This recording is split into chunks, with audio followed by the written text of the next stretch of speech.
तो स्वागत है आपका सामर्थ्य सिविल सर्विसेज के यूट्यूब चैनल पर। आज जो हम पढ़ने जा रहे हैं वो करंट अफेयर्स के बारे में रहेगा। राजस्थान करंट अफेयर्स 26 दिसंबर की आज हम पढ़ेंगे। आज से रेगुलर क्लासेस जो करंट अफेयर्स की है वो इस चैनल पर अपलोड की जाएंगी। तो आज की जो मुख्य मुख्य खबरें हैं वहाँ से हम शुरू करते हैं। प्रदेश में बाजरा प्रसंस्करण इकाइयाँ लगाने के लिए एक MOU हस्ताक्षरित हुआ है, इसके बारे में हम जानेंगे। इसके बाद में जयपुर जिला दर्शन पुस्तिका है उसका विमोचन किसके द्वारा किया गया है ये भी हम जानेंगे। और जो राजस्थान सार्वजनिक परीक्षा अधिनियम है वो फिलहाल चर्चा में बना हुआ है, तो ये क्यों बना हुआ है और इसके पीछे कारण क्या है, ये कानून जो है ये कब लागू किया गया था, तो ये सब चीज़ें हम इस क्लास में जानेंगे। आइए शुरू करते हैं आज की क्लास। पहला जो प्रश्न है वो प्रदेश में बाजरा प्रसंस्करण इकाइयाँ लगाने हेतु PHD chamber of commerce and industries का किस विभाग के साथ MOU हस्ताक्षरित हुआ है।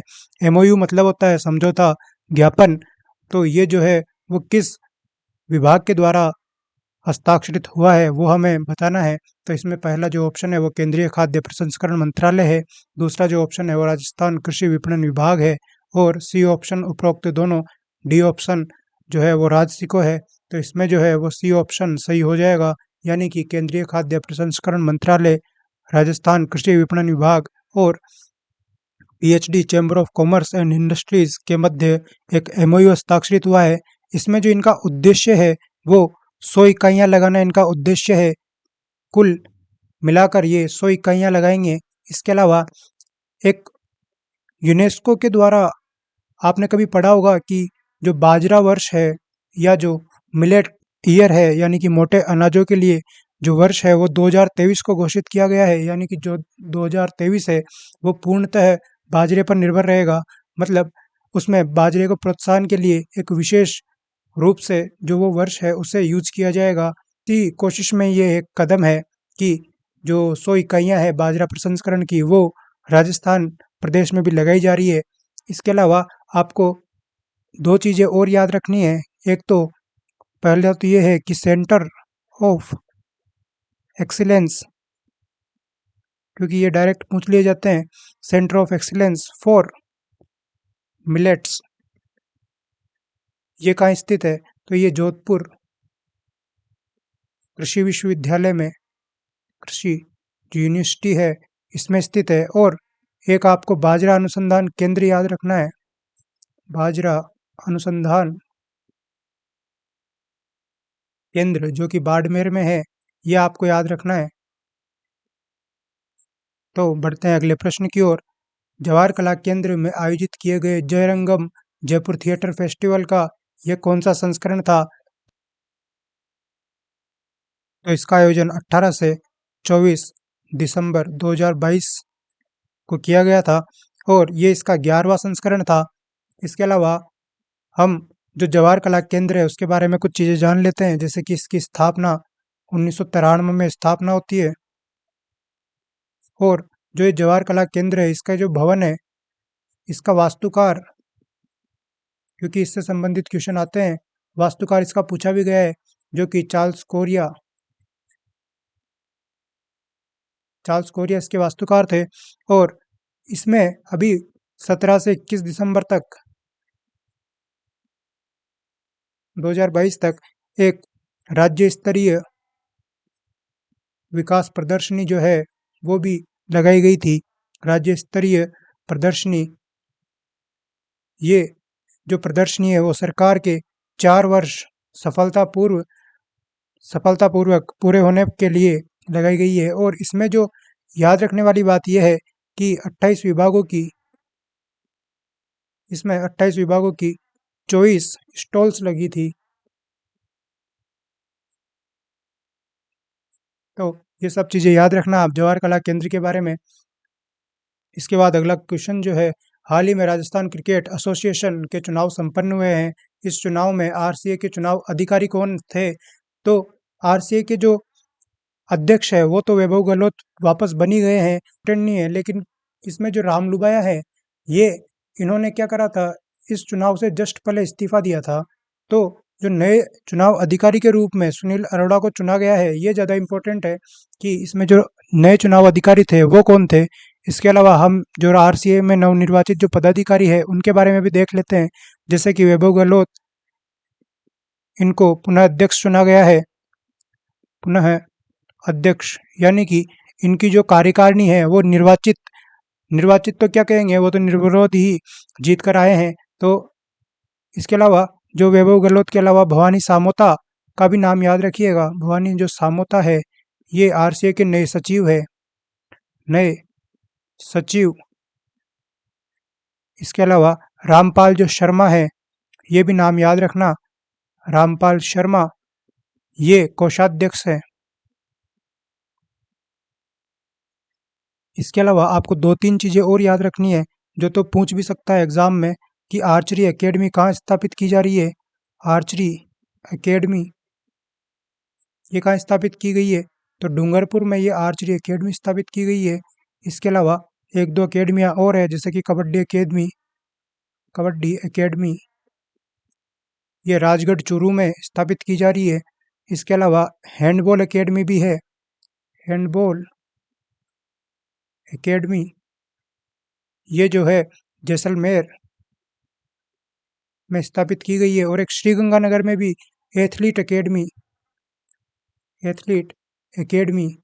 ये जो है ये श्रीगंगानगर में स्थापित की गई है, श्रीगंगानगर में स्थापित की गई है। तो ये सब चीज़ें बहुत अच्छे से याद रखिएगा।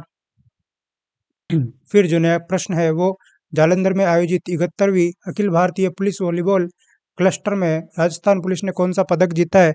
अब देखो ये 71वां है, ये इंपॉर्टेंट है। इसके अलावा ये आयोजित कहाँ किया गया था, तो ये जालंधर पंजाब में आयोजित की गई है, तो ये ज़्यादा इंपॉर्टेंट है। और सबसे ज़्यादा इंपॉर्टेंट ये है कि कौन सा पदक जीता है, तो ये है स्वर्ण पदक इसमें जीता है राजस्थान जो पुलिस है इसने।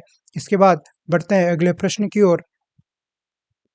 चिरंजीवी एम्बुलेंस जो प्रोजेक्ट है वो मुख्यमंत्री चिरंजीवी स्वास्थ्य बीमा योजना के तहत चलाया जा रहा है, और इसमें कुल कितनी नवीन एम्बुलेंस का लोकार्पण सीएम गहलोत द्वारा 25 दिसंबर को किया गया। तो इसमें 2-3 प्रश्न तो ये जो प्रश्न है उसी से बन जाते हैं, जैसे कि लोकार्पण किसके द्वारा किया गया, सीएम गहलोत के द्वारा, और 25 दिसंबर को ये चीज़ जो है ये इसका लोकार्पण किया गया। और ये जो चिरंजीवी एम्बुलेंस प्रोजेक्ट है ये किस योजना के तहत चलाया जा रहा है, तो ये मुख्यमंत्री चिरंजीवी जो स्वास्थ्य बीमा योजना है उसके तहत चलाया जा रहा है।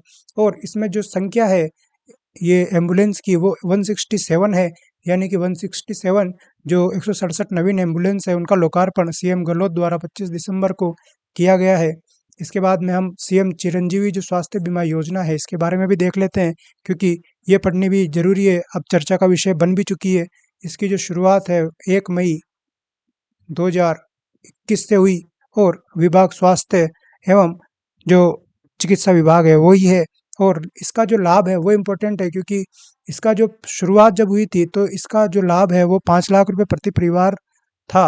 अब जो बीमित राशि है उसमें 2022-23 के बजट में बढ़ा करके इसे 10 लाख रुपए प्रति परिवार कर दिया गया है, तो ये भी ज़्यादा इम्पोर्टेंट है। इसके अलावा एक चिरंजीवी जो दुर्घटना बीमा योजना है उसमें 5 लाख रुपए प्रति परिवार रखा गया है, जैसे कि जो बीमित परिवार होगा चिरंजीवी स्वास्थ्य बीमा योजना में उसी को ये लाभ मिलेगा।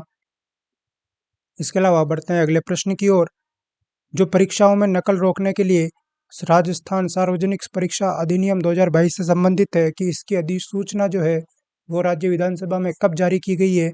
आपको पता होगा जैसा कि सेकंड ग्रेड का जो एग्ज़ाम था वो आउट होने के बाद में ये जो एक्ट है, चूँकि जो भी कार्रवाई है वो इस एक्ट के माध्यम से ही की जानी है, इसलिए ये चर्चा का विषय बनता है कि इस एक्ट के बारे में जो भी महत्वपूर्ण बातें हैं वो हम डिस्कस करें। तो इसकी जो अधिसूचना है वो विधानसभा में कब जारी की गई थी, तो 6 अप्रैल 2022 से इसकी अधिसूचना जारी की गई थी। इसके अलावा आपको एक चीज़ और याद रखनी है कि जो भी परीक्षार्थी अनुचित साधन के साथ पकड़ा जाता है वो उसे 3 वर्ष की जेल और मिनिमम 1 लाख रुपए जुर्माना, इसके अलावा 2 वर्ष के लिए परीक्षाओं से वंचित रखने का इसमें प्रावधान है। अन्य जो परीक्षा एजेंसियां हैं या फिर अन्य जो कोई व्यक्ति है उनके खिलाफ भी जांच के लिए इसमें अलग अलग कानून बनाए गए हैं, अलग अलग उनके लिए सजा रखी गई है, तो वो भी चर्चा का विषय है। इसके बाद में बढ़ते हैं अगले प्रश्न की ओर। राष्ट्रीय उपभोक्ता दिवस कब मनाया जाता है? तो ये राष्ट्रीय उपभोक्ता दिवस जो है वो 24 दिसंबर को मनाया गया है। इसकी जो थीम थी वो ज़्यादा इम्पोर्टेंट है। उपभोक्ता आयोगों में उपभोक्ता आयोगों के प्रकरणों का प्रभावी निस्तारण, यानी कि जल्दी से जल्दी जो भी निपटारा है, प्रकरण जो जो भी केस उपभोक्ता आयोगों में चल रहे हैं उनका जल्दी से जल्दी निपटारा किया जाए। इसके बाद में बढ़ते हैं अगले प्रश्न की ओर। सीएम गहलोत ने भगवान महावीर के कौन से निर्वाण उत्सव पर आयोजित अहिंसा रथ के प्रवर्तन समारोह को संबोधित किया है? तो ये 2550वां निर्वाण उत्सव है भगवान महावीर का, जो कि जैन धर्म से संबंधित थे। आइए देख लेते हैं। जैन धर्म के जो 24वें तीर्थंकर थे वो महावीर स्वामी थे, और इनका जो जन्म है ये इम्पोर्टेंट है क्योंकि ये याद रखना और ये एग्जाम में पूछा भी जाता है। कुंडग्राम, वैशाली बिहार, वैशाली बिहार ये इनका जन्म है, और इनका जो निर्वाण है वो भी बिहार में ही पावापुरी में हुआ था, पावापुरी बिहार में। इसके अलावा इनसे संबंधित एक बात जो बहुत ज़्यादा इम्पोर्टेंट है, वो इन्होंने जो 5वां महाव्रत है वो दिया था, यानी कि जो 4 महाव्रत थे जैसे कि सत्य, अहिंसा, अस्तेय, यानी कि कभी चोरी नहीं करनी चाहिए, और सत्य, अहिंसा, अस्तेय, अपरिग्रह, और जो 5वां है वो ब्रह्मचर्य, ब्रह्मचर्य महाव्रत है। ये महावीर स्वामी के द्वारा दिया गया था। इसके बाद में बढ़ते हैं अगले प्रश्न की ओर। जयपुर जिला दर्शन पुस्तिका जो कि सूचना और जनसंपर्क विभाग द्वारा प्रकाशित है, का विमोचन किसने किया? तो जब भी ये विमोचन जैसी बातें आती है तो हमारा ध्यान बिल्कुल राज्यपाल की तरफ ही जाता है कि जो भी राज्यपाल महोदय हैं उनके द्वारा विमोचित की गई होगी। लेकिन ये जो शांति धारीवाल है, जो कि नगरीय व स्वायत्त शासन मंत्री भी है, इनके द्वारा इस पुस्तक का विमोचन किया गया है। यहाँ तीनों जो नाम है इनसे आप भलीभांति परिचित होंगे। सीएम अशोक गहलोत जो है वो सीएम है राजस्थान के, वहीं कलराज मिश्र जो है वो राज्यपाल है राजस्थान के, और सीपी जोशी जो है वो विधानसभा अध्यक्ष हैं। तो बढ़ते हैं अगले प्रश्न की ओर। राष्ट्रीय mission fast track special court Nirbhaya fund के तहत प्रदेश में कितने पॉक्सो न्यायालय संचालित है? तो ये 45 पॉक्सो न्यायालय संचालित है। अब इससे संबंधित एक दो बातें बहुत ज़्यादा इंपॉर्टेंट है, वो आपको याद रखनी है। जैसे कि इसमें जो फंडिंग है वो 40% फंडिंग राजस्थान गवर्नमेंट करती है, राजस्थान सरकार करती है। इसके अलावा जो 60% फंडिंग है वो केंद्र करता है।